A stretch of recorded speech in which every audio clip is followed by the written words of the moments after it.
camp up here, and they got money up here. And that, yeah.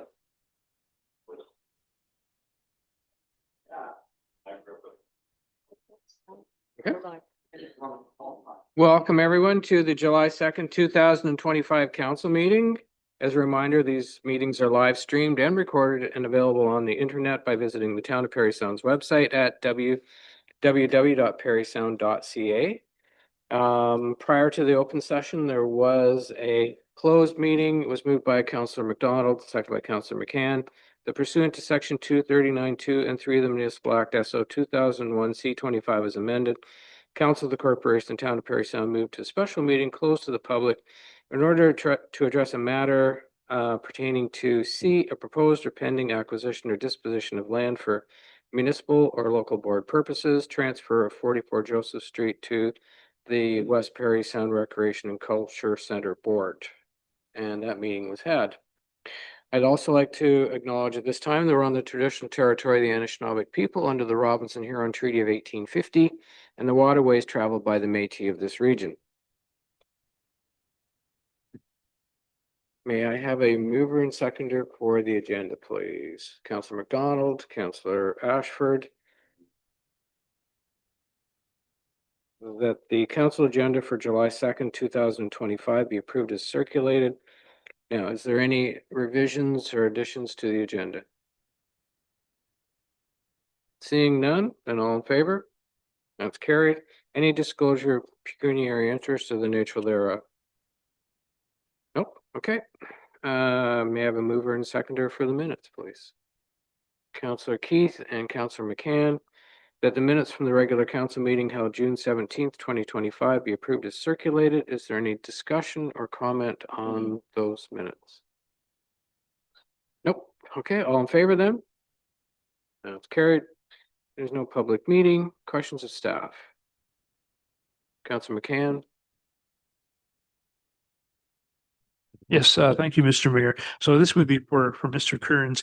Nice to see the lines painted on the roads today. It gives the driver a lot more confidence and peace of mind.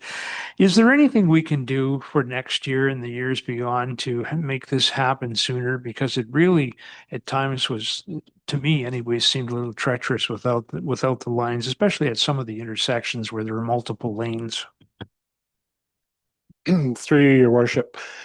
There aren't a whole lot of options from a contractor perspective. It takes fairly specialized equipment. There are very few contractors that seem to service the entire province. So I think in my travels, not that it makes it any better, but most of the municipalities surrounding us, we're in the same boat. There is an issue with the quality of the paint that we are mandated to use.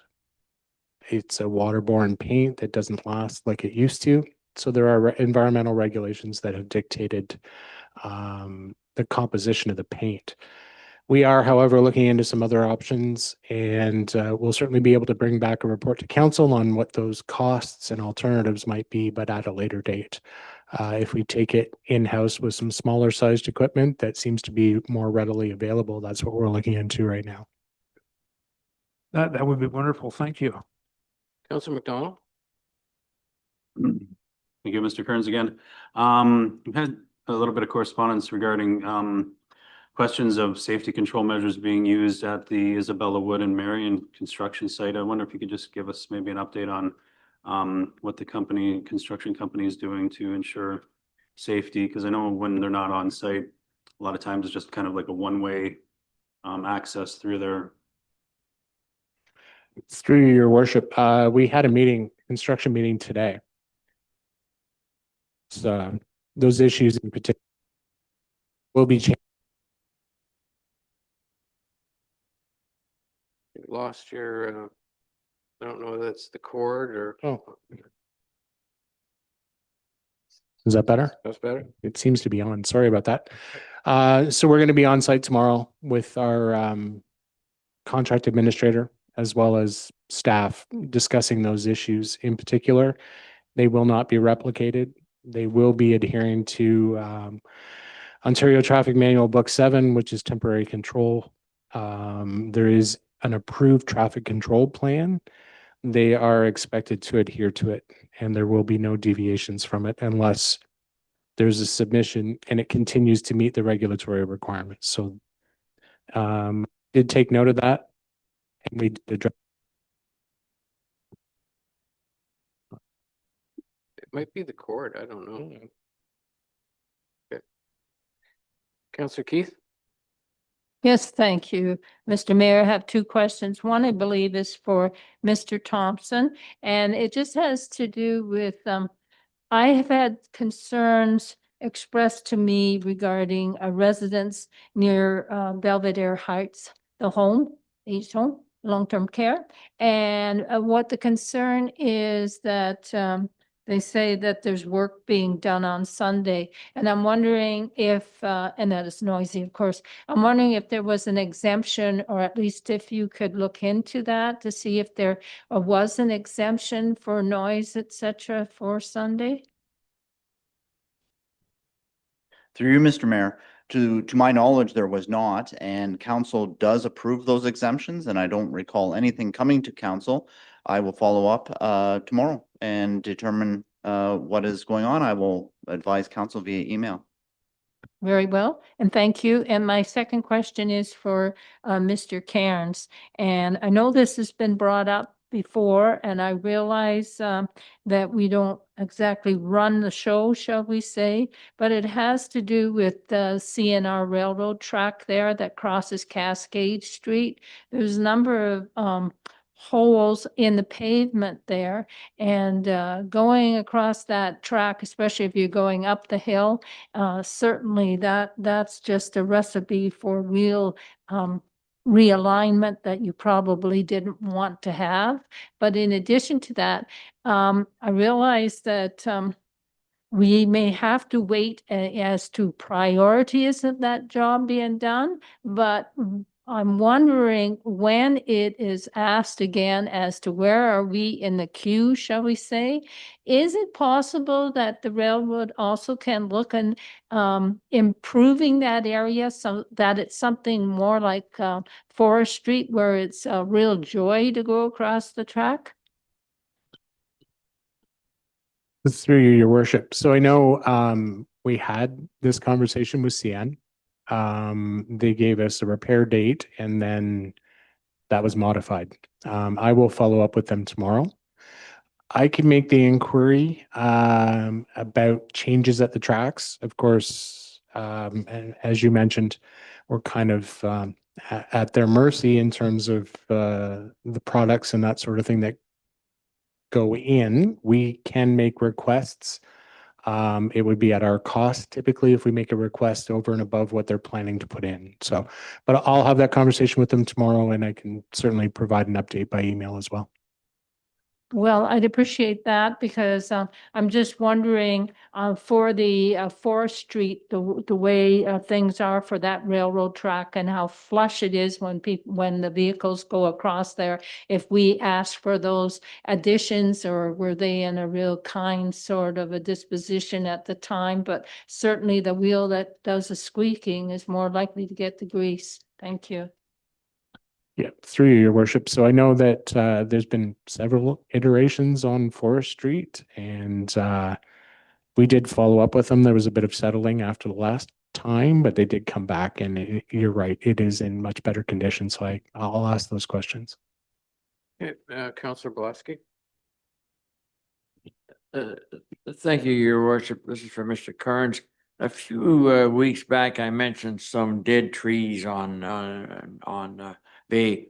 I wonder if you'd had a chance to look at them yet. I understand that there is some money available to replace these trees already in abeyance somewhere.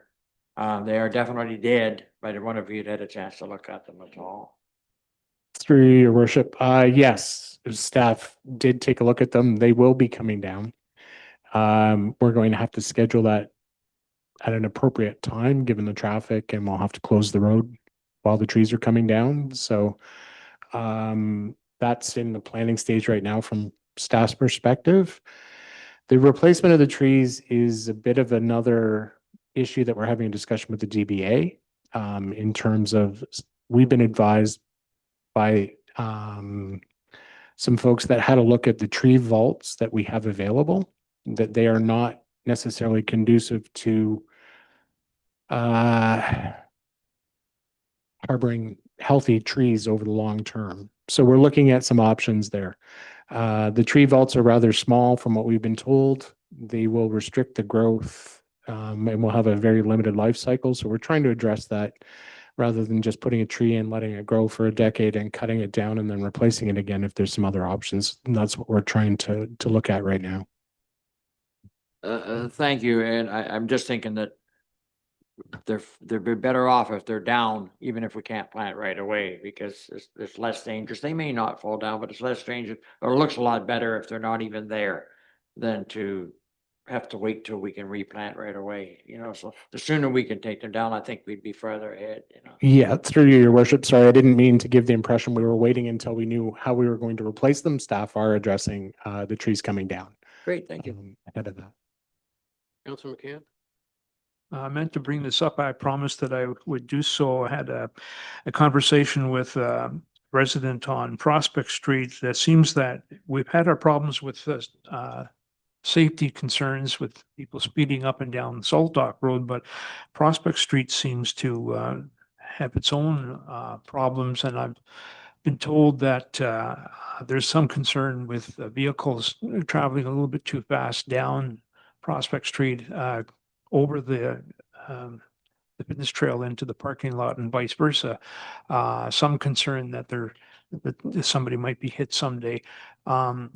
Is there anything that we can do to, are there any thought, or do you have studies on traffic down there, perhaps a speed bump or something that might control that problem? Through you, your worship. I would suggest the best place to start is with collecting data. Typically what we've seen when we've had similar complaints around town, when we're actually measuring the speeds, they're typically, I'm not going to say in this case because I can't without the data supporting it. Typically we see that the majority of travelers are well within the speed limits. And I believe Prospect is a 40 zone going down to the beach. But we can certainly put out the measuring devices and gather the data to see if we have an issue, first of all, before I would suggest that's the prudent course of action before we try solving an issue that perhaps doesn't exist.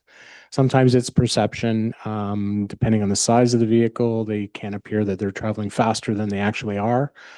But in most cases, our measured speeds don't indicate a problem that necessarily needs to be solved. Often it's a few offenders, and if we can identify times of day, we can approach our OPP partners to help us deal with those.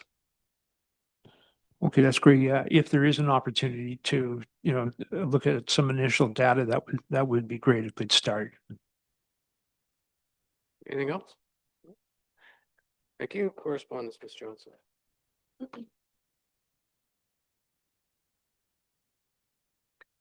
Worship, we just have two items of correspondence. The first is from Lynn Gregory, Secretary of Granite Harbor Condo Corporation 11, indicating that they expect the retainer to be returned.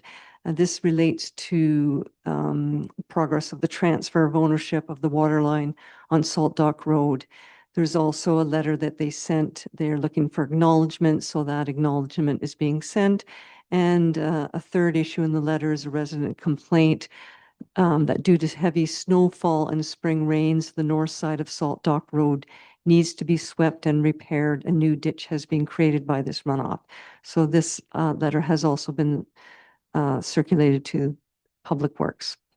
The second letter is from the West Parry Sound Health Center, addressed to elected representatives and municipal leaders, and it's a notice that an update on the health center's plans to acquire magnetic resonance imaging, or MRI technology.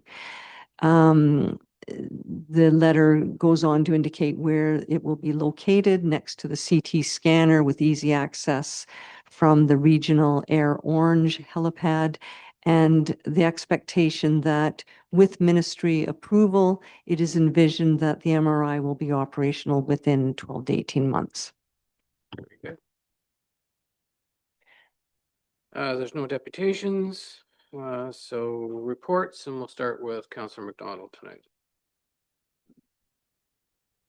Thank you, Worship. I'll be short and sweet. June 27th, I attended the Wabano Beach Playground grand opening, along with a bunch of fellow councilors, mayor, staff.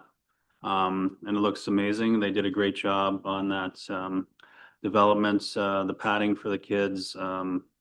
I think myself a lot better than the sand or wood chips.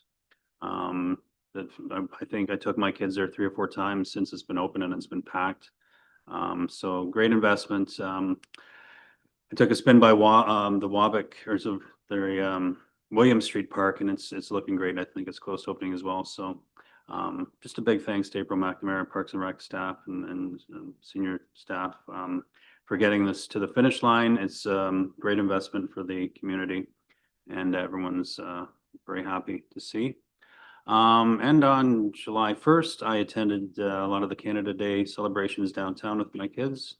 Downtown was packed, a lot of smiling faces. The weather was beautiful, and yeah, it was great to see a real community effort to pull off all the different activities that were going on. So yeah, it was a great day all around. We didn't make it down to the fireworks, but I hear that they were great as well. So that's the end of my report. Thank you. Councillor McCann? Thank you. Good evening, Mr. Mayor, fellow councilors, staff, and the public. Wednesday evening, the 25th of June, I, from 6 until 7:30, attended the Waterfront Master Plan open house at the Stocky Center. The final draft was presented, but there was still some time to hear from the public one last time, and indeed we did. You can also provide your final comments, of course, online by the 18th of this month by visiting the town's website. Wednesday evening, certainly there were preliminary designs that were presented for developing key waterfront spots were presented, also guidelines for planning and development. And as was discussed by the presenters, the first step is setting those parameters, and that's where the policies then come into play. You can read more about the background of the Waterfront Master Plan online. You can actually read the draft number 2, and you can provide your own feedback with a special form that's all on the town's website, and please avail yourself to do that. Then Thursday afternoon, the 26th, I attended the in person, the West Parry Sound District Museum Annual General Meeting. The 2024 annual report was reviewed and accepted. The 2024 financial report was prepared and presented by Gingrich, Harris, Copeland Chartered Accountants at the museum's May meeting. And again, it was reviewed and accepted at the AGM. The board also appointed the auditor, the incumbent, Gingrich, Harris, and Copeland for the 2025 auditor.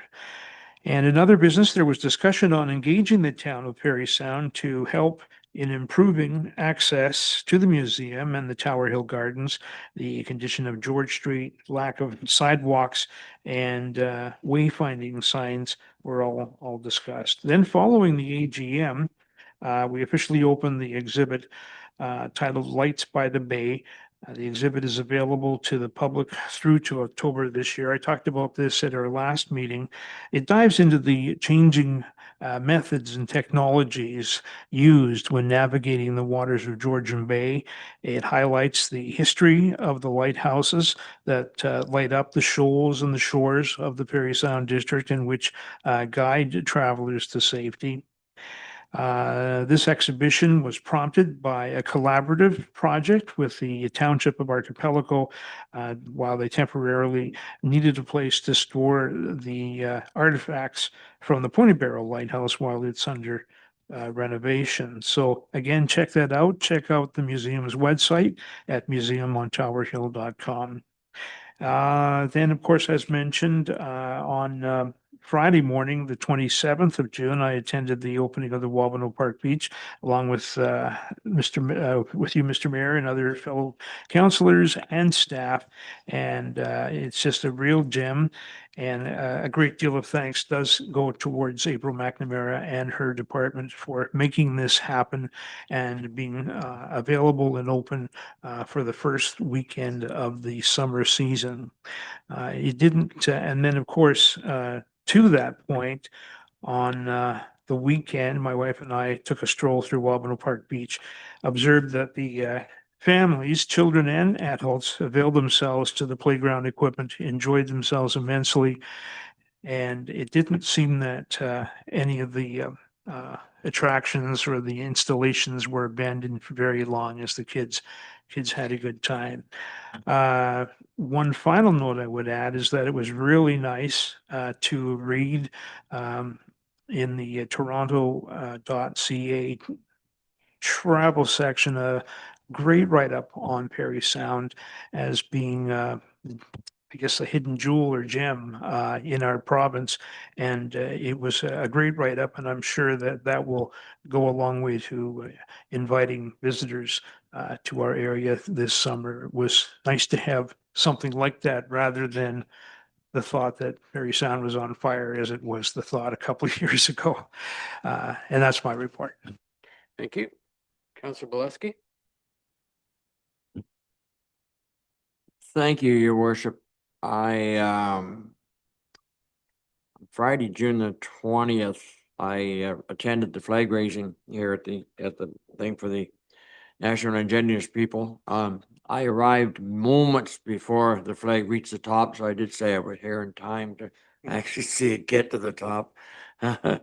I was impressed that there was a fairly good turnout. We don't always get good turnouts for those flag raisings, but it was a fairly good turnout for that. Wednesday, June 25th, I attended the Belvedere Board of Heights management meeting. We're going ahead with the construction of the new 22 beds.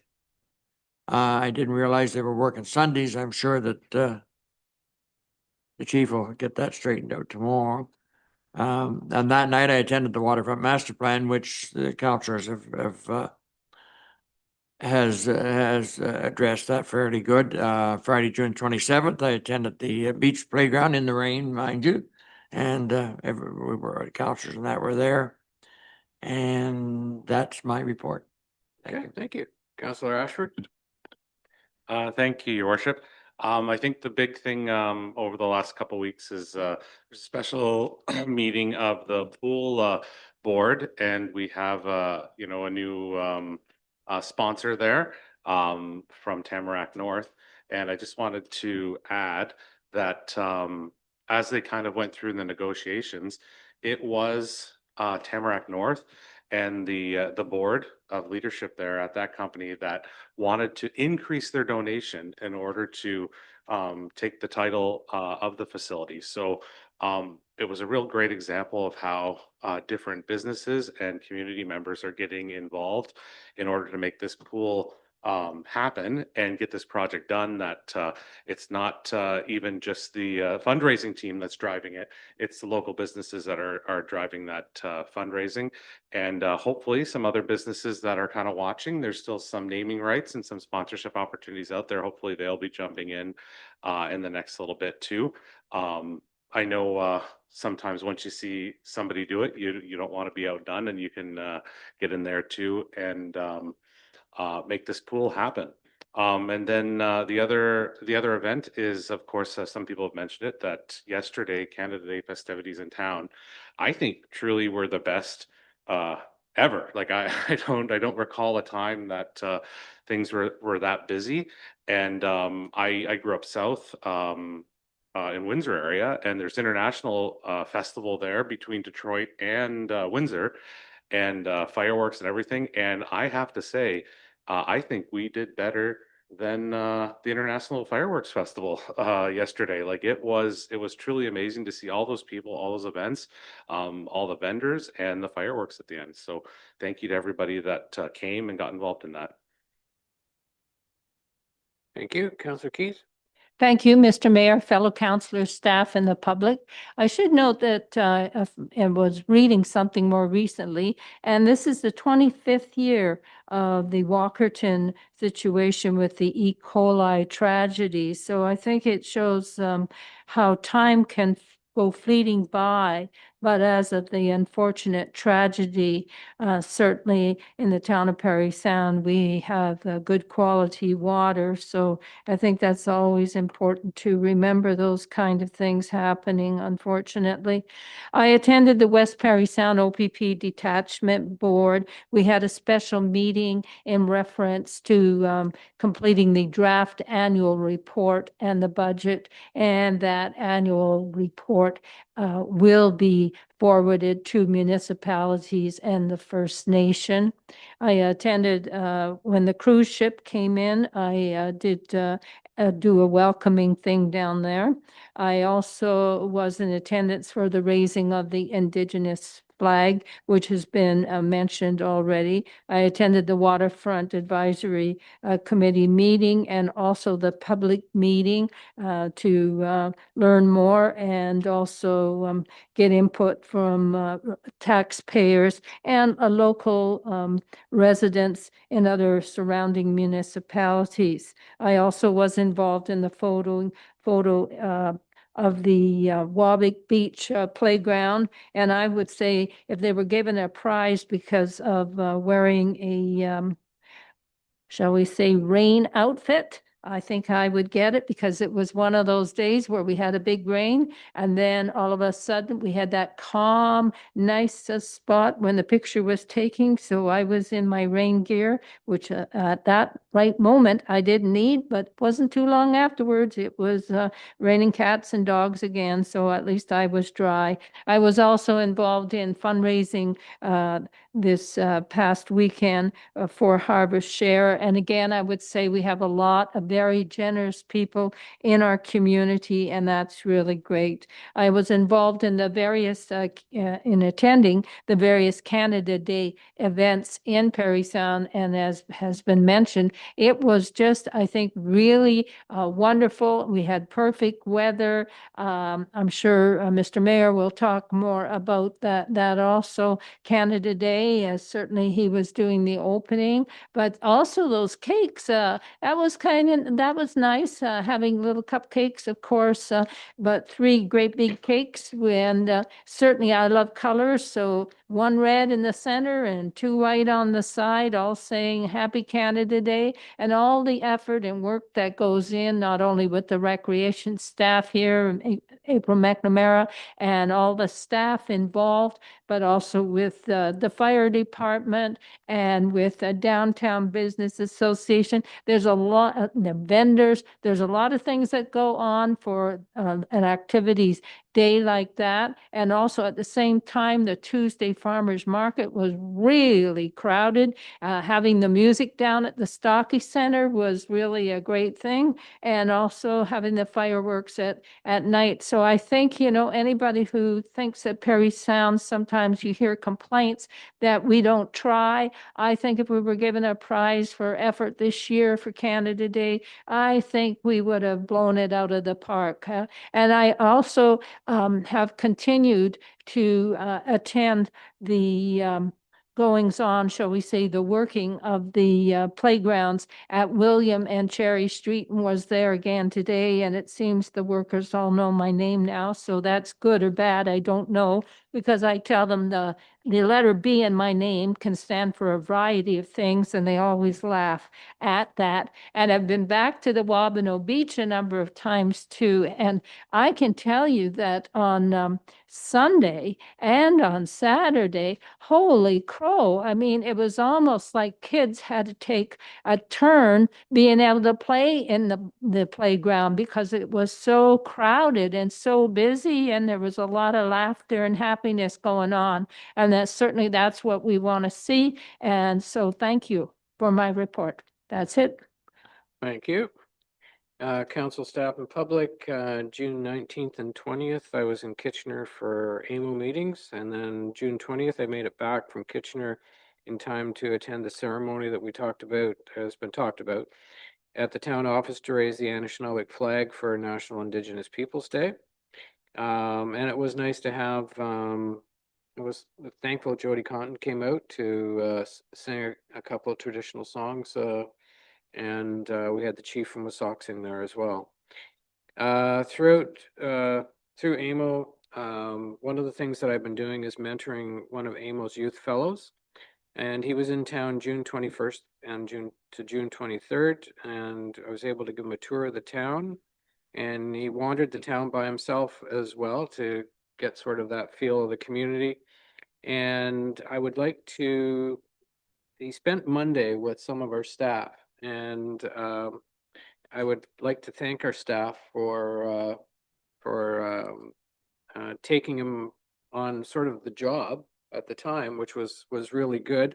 He really appreciated it, and he got a firsthand sort of experience of how bylaw worked and that sort of thing. So yeah, it was a good experience for him, and this is sort of the career that he wants to get into. So it was good.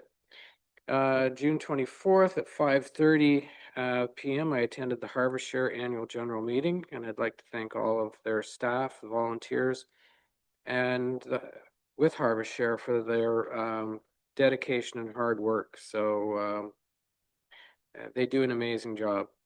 June 25th at 9:45 a.m. I attended the graduation ceremony for the students from Parry Sound High School. I'd like to commend the work that the organizers did for the event. It was well done and seemed to be on time and moving in a regular, orderly fashion, which was great.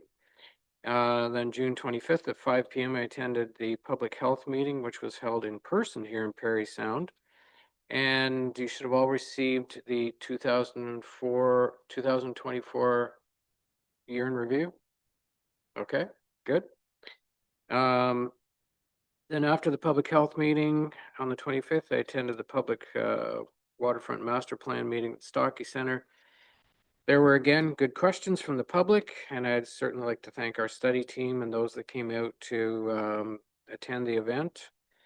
July 1st, Canada Day. I'm gonna have to say what a day. It was really a lot of fun. Loads of people around. It was great to see people smiling and visiting with others. Our town staff, April McNamara and Jamie Young, and April Denman from the DBA did a fantastic job organizing the events downtown. And certainly thank you to all our staff, the fire department as well, and partners. It was a really good thing.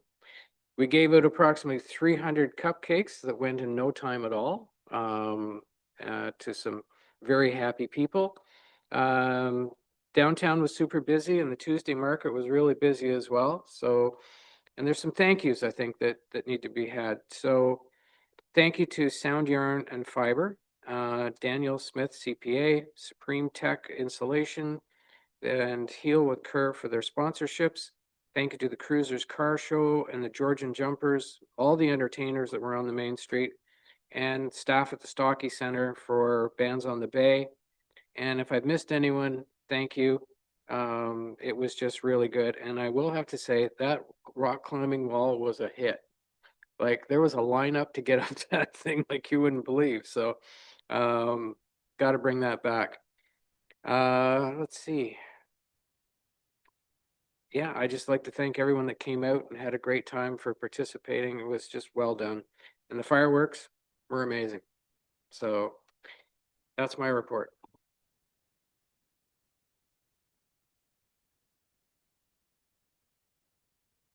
Okay.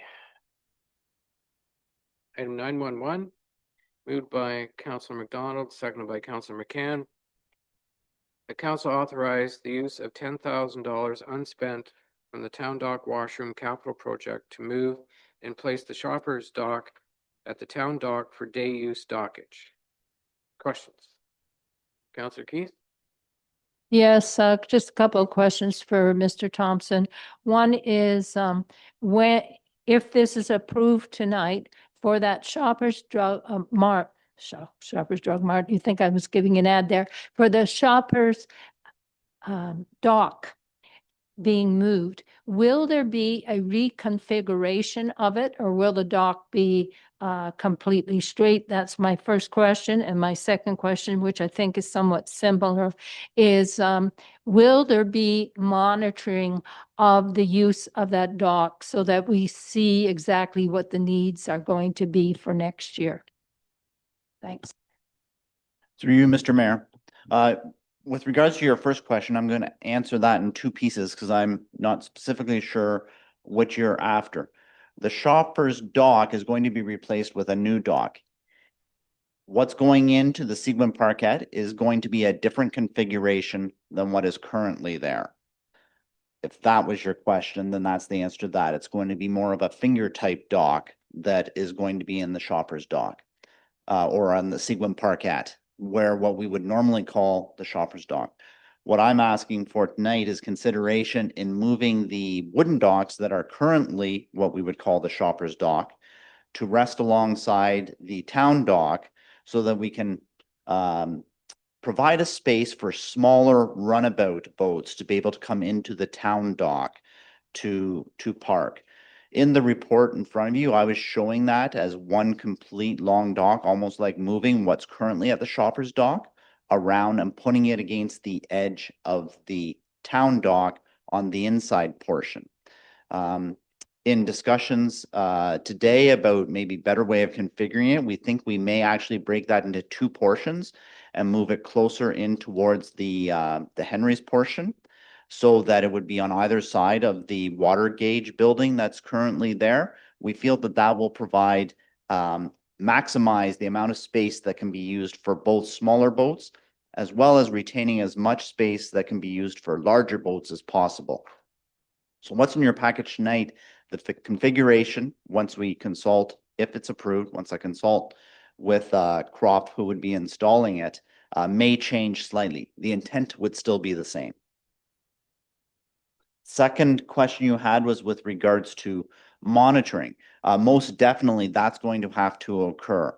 We suspect that these docks may be utilized for something that we aren't intending them for. The intent is to allow for people coming in from the bay, mostly cottagers, we would suspect, to come in, park similar to the Shoppers docks and be able to frequent the businesses both in the Bay Street area as well as being able to go to the downtown area from their water-based transportation, rather than going to their marinas, hopping in their cars and driving into town.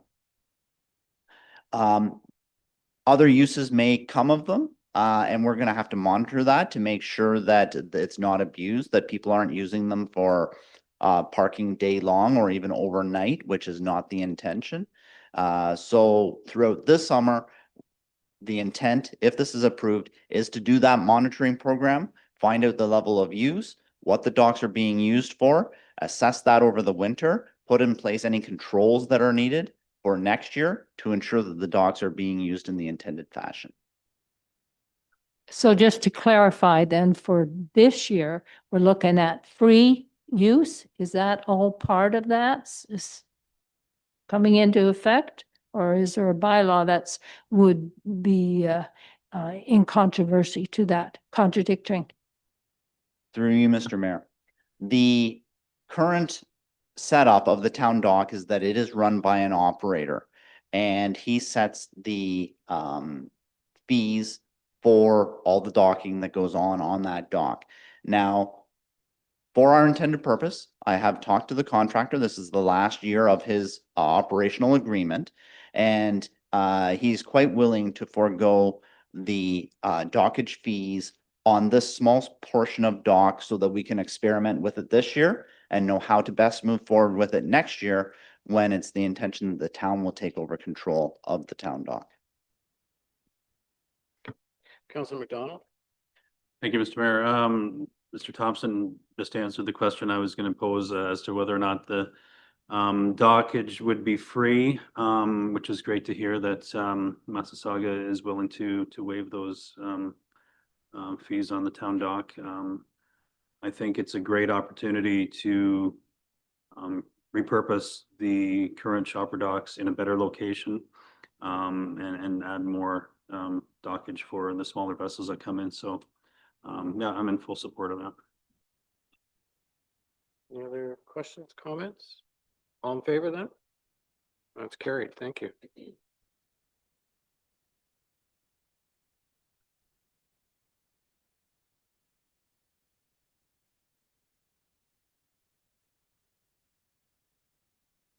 Need a mover and seconder for the direction, please.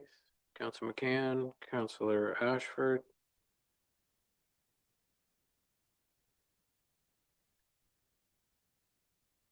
The staff be directed to bring forward a report and recommendation to the next council meeting on July 7th. Oh, okay. Okay, I'm just going, sorry. The staff be directed to bring forward a report and recommendation to the next closed council meeting on the June 17th, 2025 request from Bill Mardamy to purchase town lands adjacent to the gardens of Parry Sound. Any discussion? All in favor? That's carried. Thank you.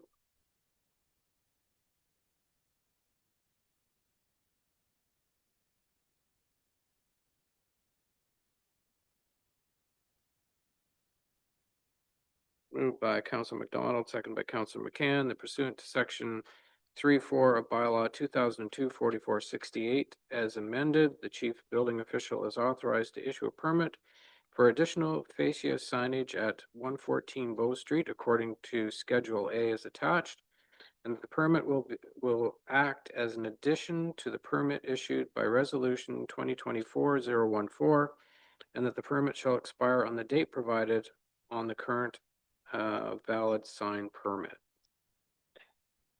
Brief description on this, Mr. Thompson. Through you, Mr. Mayor, this is the Parry Sound Fuels Building. They have asked to have 3 additional signs installed on their fascia. They already have current advertising signs in that area. In 2024, council approved for a 5-year term the current signs that they have in place. This would be to include 3 additional signs that would be facing towards the hotel. That would be the direction of the facing of the signs. And they would be put on the same cycle for review as the current permit provides. So all the signs would then be reviewed 5 years after the 2024 approval. So in 2029, we would review all the signs. There wouldn't be 2 bunches of them that would have to come back to council. Okay. Councilor Valesky. Thank you. There's some of them on one part of that building where they're infinite, like they're on, are they going to be checked again? Are they in within the 5-year deal now? Because there is, the first bunch of them were forever. Through you, Mr. Mayor, council dealt with that in 2024. Prior to 2024, they did not have a timeline on them. In 2024, they asked for more signs. Part of that compromise Remember that? was that the 5-year time frame was put on it for a review at that period. So all the signs that are advertising off-site properties that are along the fascia would all be reviewed at the end of the 5-year period that started in 2024. Thank you. Okay. Anything further? All in favor? That's carried.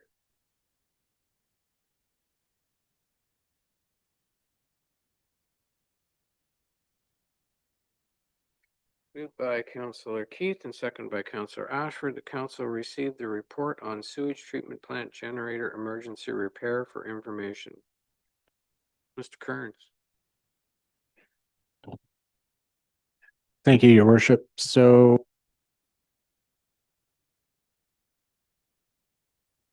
No. that's What are you doing to them? I'm glad this doesn't happen all the time. Sorry.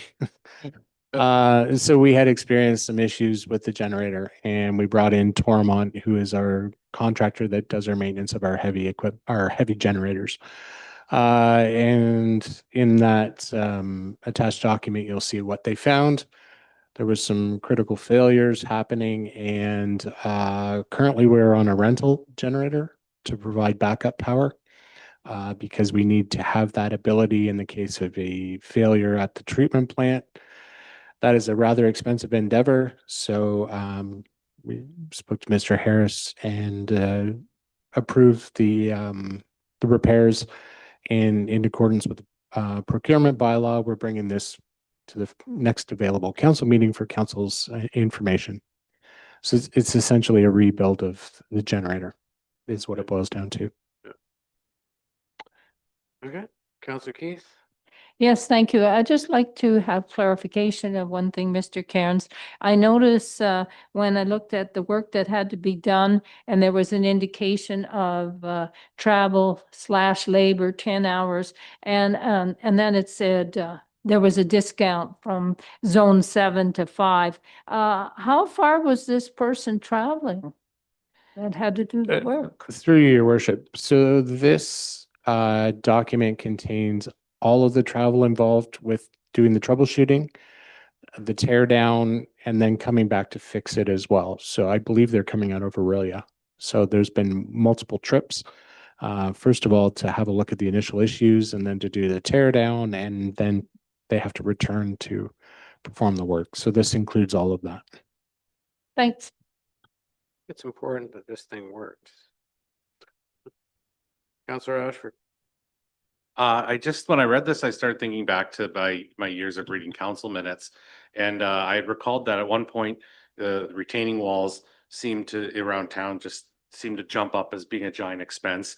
And then the Big Sound Marina there, we had a kind of almost an emergency expense there as well.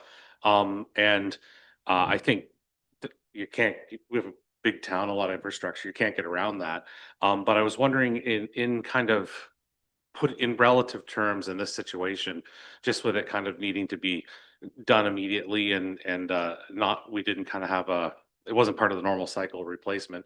Is this kind of on that level of like, you almost can't predict it, or is this kind of like a run of the mill thing that every few months something like this happens, or where does this kind of fall in the whole scheme of maintaining the giant infrastructure machine that goes around the town? Through your worship. So this is obviously a significant piece of equipment at the sewage treatment plant. It is checked on an ongoing basis. They're run monthly through regular checks. So during one of those, we had a bit of an issue and obviously found coolant in the oil, which is an indicator in of itself that there's an issue inside the engine. I would suggest that that's the type of failure that we couldn't predict. In this case, we have looked at generator procurement for other activities that we're undertaking right now. And the lead time, unfortunately, is in years in some cases to purchase. So purchasing a new one, first of all, wouldn't be economical. It also has an impact on our environmental air approvals from MECP. If we put a new piece of equipment in, we go through a new approval process. We rebuild the existing one.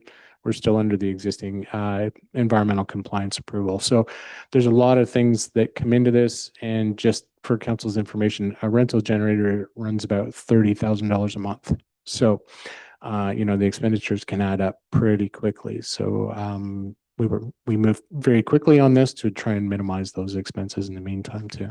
Perfect, thank you. Okay, we're good? All in favor? That's carried. Thank you.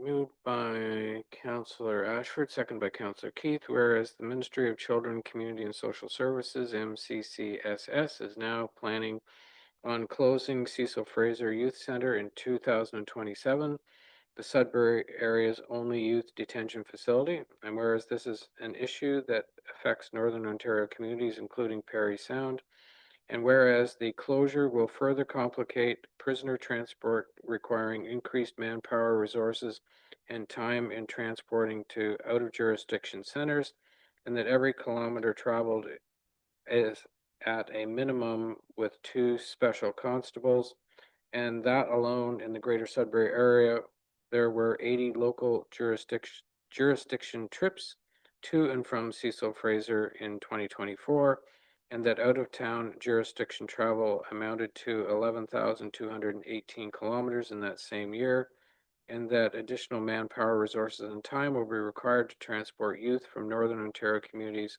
including the town of Parry Sound. And whereas the closest is located in Brampton, with other centers including Ottawa, Hamilton, and Thunder Bay, and the last requiring air flight.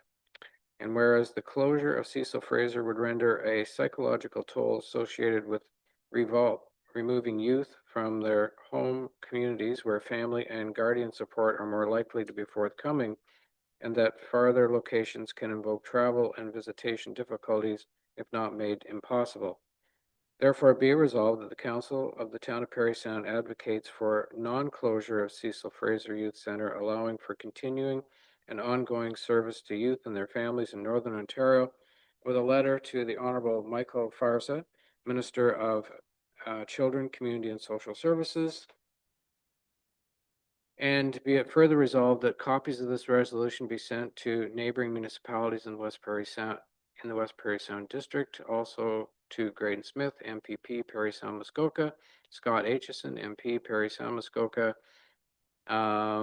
the Federation of Northern Ontario Municipalities, Association of Municipalities of Ontario, and the City of Greater Sudbury, and to Jamie West, MPP, Sudbury.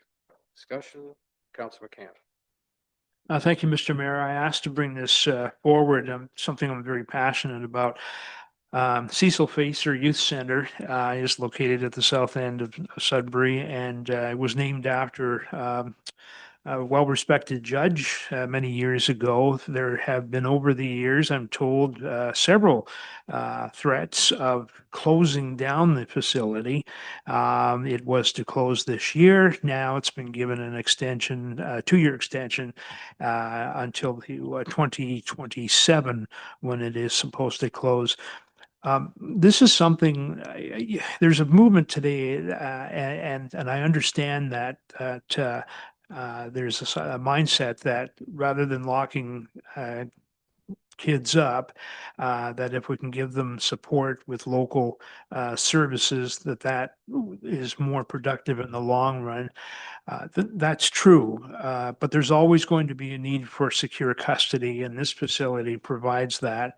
One of the things that took the wind out of my argument was discovering that it's only a 15-bed facility. It's a huge facility, and there are other services such as education that are offered on the property. I tried to find out if there was any possibility of advocating for more beds.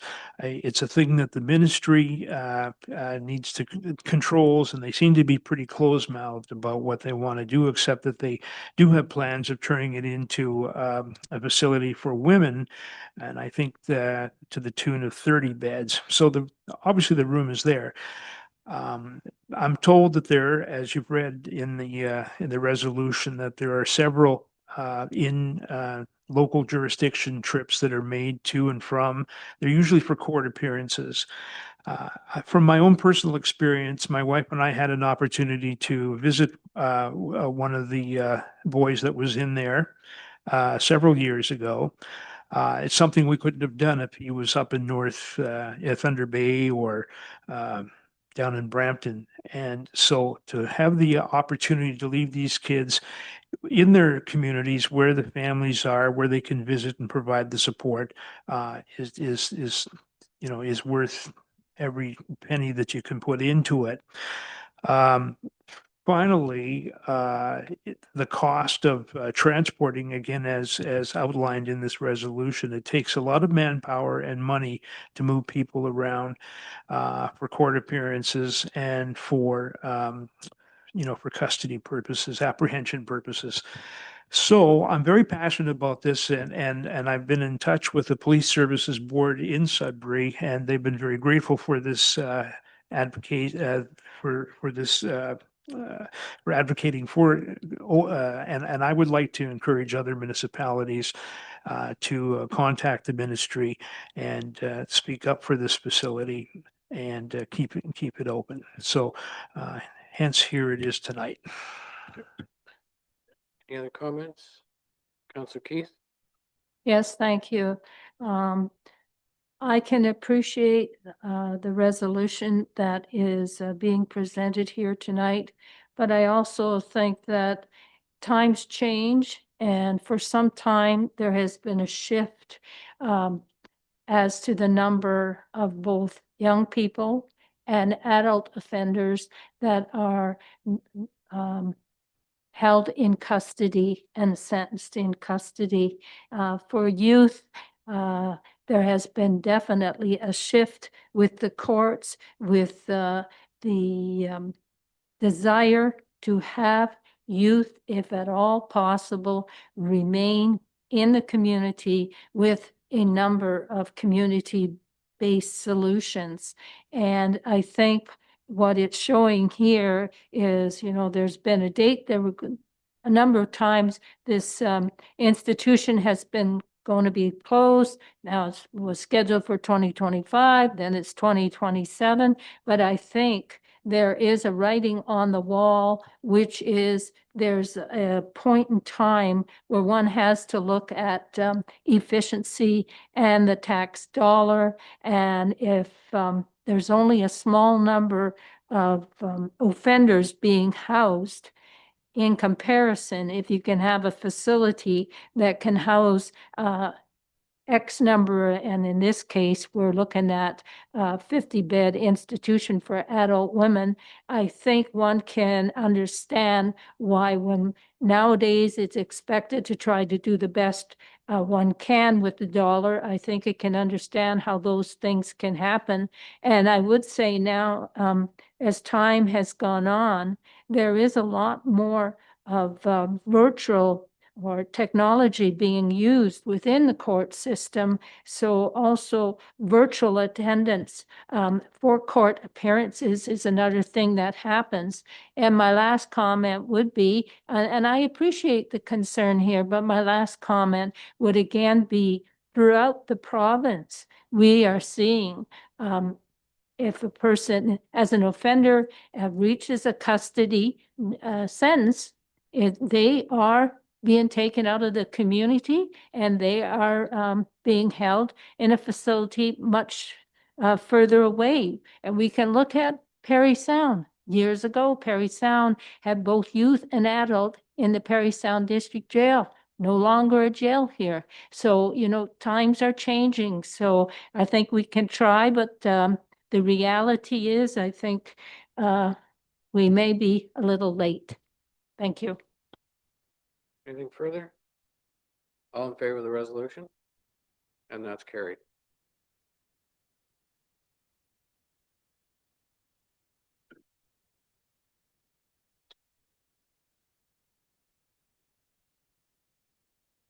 Moved by Councillor Boleski, second by Councillor Ashford, that bylaw number 2025-7520 being a bylaw to authorize the execution of an agreement with 1001263-054 Ontario Incorporated, Heinz Group of Marinas, for the operation of Big Sound Marina could be considered as read a first time. All in favor?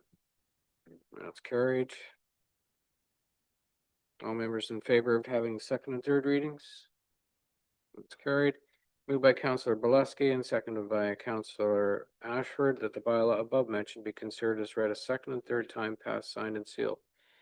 Chief Thompson. Through you, Mr. Mayor. This is the, you have in front of you a staff recommendation for the new operator for Big Sound Marina. As you all recall, we went through a review of the operations of both Big Sound Marina and the town dock by a third-party consultant. Last year, they recommended that we continue on running Big Sound Marina through a through a operator's agreement with the with private enterprise. We ran a RFP in the spring that was circulated across the province as well as through local means. We received 3 submissions, and a staff committee comprised of myself, the Economic Development Officer, and the CAO reviewed those RFPs. We then had, and we rated them based upon a scale that was in the RFP. So the proponents knew exactly what we were looking for and what we were going to be rating their proposal on. After the review of the RFPs, we ranked them based upon that scale, and the top 2 proponents were interviewed. And out of that came a unanimous recommendation that you have in front of you tonight. Thank you. Questions? Councilor McDonald? Through the mayor, thank you, Mr. Thompson. I appreciate the effort that was put into getting the RFP out there to flesh out a really, looks like a really qualified operator to run the marina. Can you, I know it's in the report, can you just for public's information elaborate kind of on the length of the term of the contract and how it's going to look? Through you, Mr. Mayor, this is a 5-year agreement. The operator will be running the marina in a similar fashion to as how it has been run. It's a combination transient as well as seasonal marina. There will remain 35 slips that are for seasonal utilization. All the rest of the slips will still be utilized for transient dockage. The breakwater is now in play as well, though although there is no services along the breakwater, those slips will be able to be utilized as the proponent sees fit through either transient people utilizing them if they're available, or if they wanted to have them out for seasonal people to have their runabouts at. The proponent who was selected has a significant wealth of experience, and they run a number of other marinas within the Georgian Bay area, and of a very similar nature to Big Sound Marina. So they're well experienced.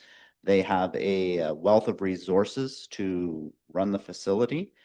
They are planning on talking to the current employees of the current operator to see if they would like to, come with the business for next season to work there. And we're expecting that they will have some new ideas that they'll be bringing forward to expand the services provided there as well. Right. Councilor Keith? Yes, thank you, Mr. Thompson. There was discussion a little earlier tonight regarding that shopper's dock, and I received the impression that whatever contractor we passed by bylaw tonight, if this contractor, for example, we sanction it, then will that contractor then be able to set some sort of fee for the shopper's dock? Because I understood Massasauga was able to, that would be part of their responsibility. So would that be a possibility? Through you, Mr. Mayor, I'll clarify for all council as well as the public. The intent moving forward is to separate the 2 contracts. The current operator, Massasauga Management Corporation, operates both Big Sound Marina and the town dock. That contract expires on October 31st this fall. At that point, this contract that you have in front of you will kick into play. Now, this contract is only for Big Sound Marina. It does not include the town dock. It might be slightly confusing because we have both subjects on the same meeting night, but they are completely separated issues. The Big Sound Marina contract is only moving forward for Big Sound Marina, and that's all that this particular bylaw in front of you would be authorizing tonight. This contractor or this operator will have the rights to set the rates at Big Sound Marina. That is within the agreement. So at Big Sound Marina, they will be setting the rates. As I mentioned, they are an experienced Georgian Bay operator, and there will be some differences. They will have surge pricing in place. So prices in the absolute middle of summer on weekends, maybe slightly higher than what it is in the shoulder seasons. So they utilize these techniques in their other operations. And so there may be some changes that are seen to the people who frequent Big Sound Marina. But this, again, this agreement is only for Big Sound Marina, has nothing to do with the town dock moving forward after October 31st this year. Okay. Counselor Ashford. I was just wondering how many applicants came in. And were any of them local? Through you, Mr. Mayor, there were 3 submissions that were put in. All 3 submissions would be considered local. The recommended proponent has marinas in the Parry Sound area that they currently operate. The other 2 submissions were for from individuals who don't currently run their own marinas, but did have experience in either water-based businesses or in managing marinas. Counselor McCann. So, in reading the contract and what they can and can't do, and I see there's, you know, some interesting provisions, for the town, in terms of benefiting from having, this operator. The fact that he can set his own pricing, are customers going to be returning, next year to be faced with humongous increases, like, or will it be competitive, and will the rates be, I guess, commensurate with market value across the board? Through you, Mr. Mayor, I think this is the beauty of having a private operator run Big Sound Marina, because their intent is to maximize their profits. Now, that may not necessarily mean the highest rates. They have to balance out the rates based upon the utilization to maximize the profits. So to assume that they're going to greatly increase the rates, I think would be erroneous, in that they will be trying to have maximized occupancy, because that's how they will earn the most money. They have to find that balance of where the rate increase meets where people will, you know, not want to be attending the site. Now, as I mentioned, this particular group has a number of marinas throughout the Georgian Bay area. They know what people pay throughout the entire Georgian Bay area for transient boating and for seasonal dockage. And I'm virtually positive that this will match what the pricing is in their other marinas. So that is reassuring. So free enterprise seems to balance itself out then, I suppose. The current operator, has he been setting his own prices, or were they set ahead of time? Through you, Mr. Mayor, the current operator has had the same freedom to set their own prices throughout their 10 years of having this contract. Great, okay, thank you. Okay. All in favor? No one's opposed, right? Okay, all right, that's carried.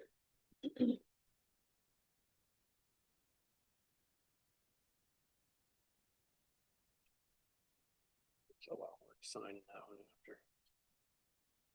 Moved by Councillor McCann, seconded by Councillor McDonald, that bylaw number 2025-7521 to be confirm the proceedings of council be considered as read a first time. All in favor?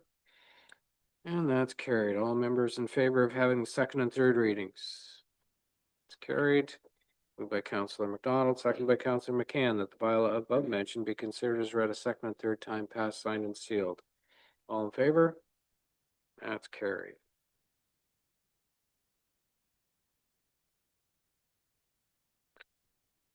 So prior to adjourning, I'd like to offer the following information to the public regarding the next council meeting. The next meeting of council for the town of Parry Sound is scheduled for Tuesday, July 15th at 7 p.m. The meeting will be held at the town of Parry Sound Council Chambers at 52 Seguin Street, entrance via Gibson Street. It will be live streamed and recorded. All regular council meetings are held at 7 PM on the first and third Tuesday of each month, except January and August, where only one regular meeting is scheduled. Council meeting schedule, notices of special council meetings, complete agendas and minutes, and instructions on accessing live streamed and recorded council meetings are all posted on the town's website. Go to www.parrysound.ca and use the search bar. Your TV airs council meetings on Saturday at 9:30 AM following a regular council meeting. And for Cogeco listings, contact www.yourtv.tv. Thank you, everyone, and have a good night.